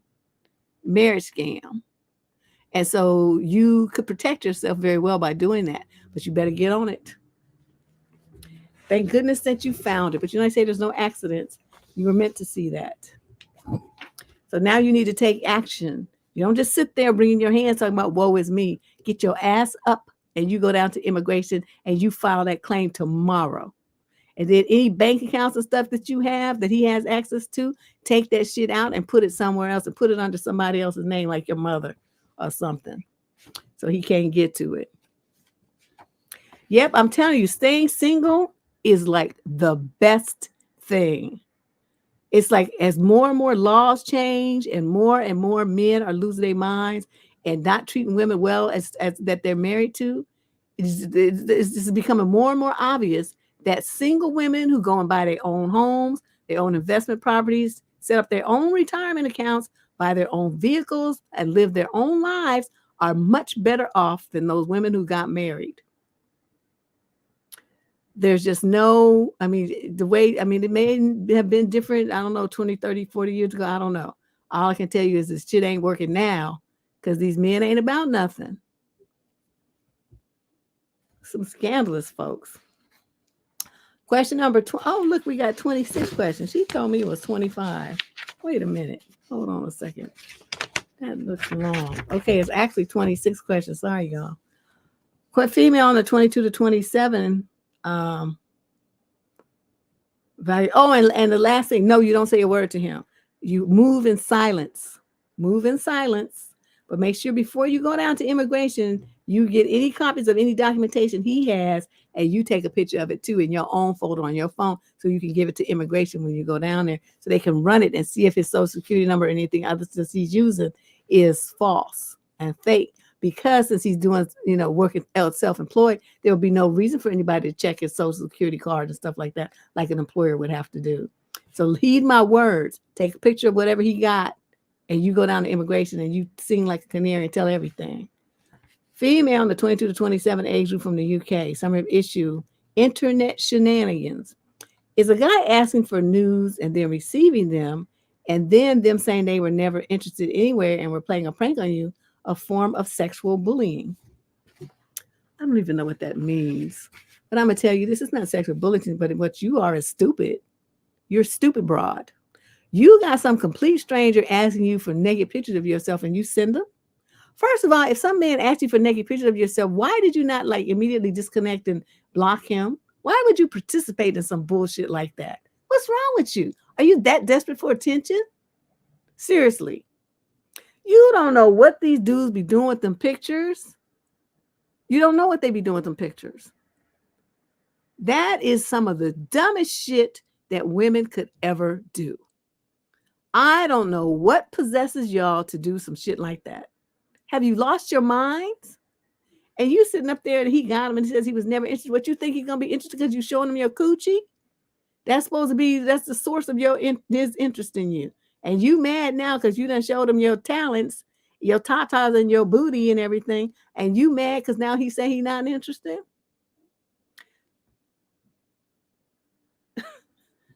You need your ass kicked right quick. That's what you need. Get off the internet because you don't have enough sense to be on the internet. You don't do stuff like this. Okay, you don't know what your future's gonna hold. And you got some rando with nude pictures of you that you don't know what he's gonna do with, and you don't know who he knows. And you don't know how he's gonna play them against you when later he sees you 10, 20 years from now, and you up there married and to a politician and stuff. He's like, oh, look, that's that broad I got them naked pictures from on the internet. Let me fuck her up right quick and blackmail her for some money. And her husband thinks she's all wonderful and stuff, but he don't know she's just a little trollop sending nude pictures on the internet to complete strangers. I'm just like, wow. Okay, and our last question, number 26. I don't understand earlier. I don't understand either. I'm just sitting up here every week. I understand these young women less and less. Okay, she's 22 to 27 from the UK. Summary of issue: when he isn't ready for a relationship but still wants to see others. They see others when they're not ready for a relationship. What are you talking about? Okay. So I was seeing this guy who says he really likes me, but he isn't ready for a relationship because he got out of a 3-year one last November. I can understand not being ready just yet to work on things mentally and such. But where I'm confused is that he says he isn't ready, talks about liking me so much, but yet is still talking to other women on dating apps. So what? I mean, so what? He likes you. He likes them too. What's the problem?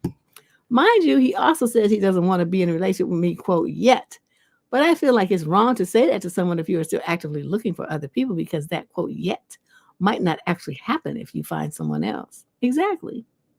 He's not trying to be with you. He's throwing out player game. You are that brand new? You don't know that? That thing with men. Watch my video on hope because you just caught up in it. I just type in, in the channel, in this channel search bar, like it says, search this channel. Type in hope, and then it'll come up, and you can listen to it. Because this is the game he's running on you, the hope game. So you hoping for a relationship, and you hoping that yet is soon, and you hoping that he's gonna pick you, and he's not gonna do none of the sort. That's seduction talk for women who like to think about a relationship. The best thing you could do is like, motherfucker, what you talking about? Yet ain't nobody trying to be in a relationship with you. I enjoy fucking around. That's all I'm trying to do. So, you can take your relationship talk and shove it up your ass because I'm just not even trying to be about that life. That would be the best thing you could tell men like this. To let them know that their game is not going to work because you don't care. But once you act like you care, see, then they know the game is working. They can yank you around like a fish on a hook. Because you don't have no game. And you don't even understand what's happening. So I told him I want to be exclusive. I can't see him because I feel like seeing him at this point would just hurt my feelings because I like him so much. And knowing he's talking to other women will hurt me. He says he doesn't want to be exclusive because he says it's the same as being in a relationship because we don't see other people. We've been seeing each other physically, and he said he's willing to take it off the table, but I'm not sure it's enough to not have my feelings hurt just because of how close I assumed we were. How do you assume that you were close when he told you he didn't want to be in a relationship and he's seeing other people? Are you stupid? I mean, I'm not being facetious. I'm like, because sometimes, people write and they have special needs and, they have stuff going on and it's just, I mean, he said that so clearly. I'm confused about why you are insisting on a relationship with a man who told you he doesn't want to be in one and that he's fucking around and he's still on dating sites and you know all of this. And yet, it's going to hurt my feelings. And then you're sleeping with him when he's already told you this. Okay.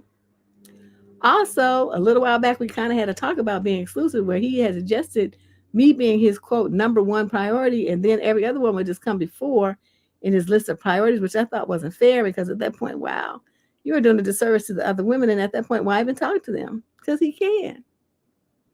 Because they're all stupid, just as stupid as you, most likely. Should I continue to talk to him or is he just playing games? I like this guy a lot. We hang out quite a lot, spend every weekend together, and just always have a good time together. So I don't want the potential to go to waste. But I feel like I should set boundaries. I've been told by my friends that guys claim they like you, but aren't ready for a relationship or just bullshitting. But I would like your unbiased take on it. My entire channel is filled with explanations of the games that men run on women. Okay, this whole channel. There's like over 1,000 videos that talk about the games that men run. Brothers especially are like the kings of running game on women. I don't know why, but it's like they learn it from grandfather to son and from son to grandson. I mean, they just like teach it going down. So it's the same old shit all the time. But in this case, evidently no one taught you the game. So you going out there like a babe in the woods or brand new, you don't even know what's happening. There's nothing here that you should be concerned about. You can talk to him if you want to, but you need to keep your legs closed. You don't be alone with him. And this every weekend shit, letting him tie up your dating time. You need to stop doing that and go out with other men. So he says, well, we're going to be together over the weekend. No, we're not, because I got somebody, I'm seeing somebody else. So you got to get in where you fit in. I'll see you in a couple of weeks or something like that. Put his ass in the rotation. Let him get a taste of what that feels like. Because see, right now, he's running the show. He got all you women like, waiting for him to come rolling through. That's not how you do men like this. He tells you, I'm seeing other women. I'm not looking for a relationship. You say, okay, because it is okay. Because, You just met him, right? It's okay. It's fine. It's wonderful. It's gravy. It's groovy. It's all those things. So then he calls and he says, "Oh, sorry, I can't talk because, Rollo's over. I'll get back to you tomorrow or something." Click. Or he calls, I was thinking about rolling through. No, you can't do that because I got company. Click. Or, you got some time? You want to hang out tonight? No, I'm getting all dressed up because I'm ready to go. I'm ready to hit the streets. Click. That's how you got to do men like that. You can't let them be your priority. You can't let him think he's the number one or the only show in town. I don't care what you have to do. It's all these y'all dudes and all these swipey things. You should be able to have some other dates to go out on, even if it's just a coffee date to meet somebody else. You don't have to like them. You just have to just to be out away from dude. That's my point. But yeah, that's how you do them. And I want you to start putting that in motion. So you don't just see him. You should have 2 or 3 other dudes that you got something going on with. And if you don't like one of them, then you bring in a new one to replace it. But you should always have 3 men in your life at one time. That way you never get too caught up on any of them. You always have somebody to talk and giggle with, and you always have somebody to hang out with. If you want to sleep with them, that's you in your red wagon. I'm not saying I'd recommend it, but you young, you do what you want to do. You legal. But yeah, you're not handling him correctly, and you're letting him run game all over you. So that's the end of this craziness. I want to remind everybody to come through on Sunday. If you're a woman and you are young, especially, or you got daughters and you want to know what the current political climate is for women and what the new push is to control women's bodies and lives, we're going to talk about it and what to do about it. That's what we're going to talk about. Shay. Yeah, Taylor, T and Taylor, this crew is, I don't know where these people came from. They just showed up one day and they haven't left yet, which is fine. They're funny, but I'm just saying. All of them. Huh, Shay? Oh, Canadian brother, I didn't see you in here. I see you. They're looking at all the crew in here. Yeah, everybody the same, usual customary suspects. All right, y'all. So I'll see you in on Sunday, okay? Then next week we're gonna do our the $10 advice Thursday. So we'll be having 2 shows back to back. All right. So I will see you next Sunday.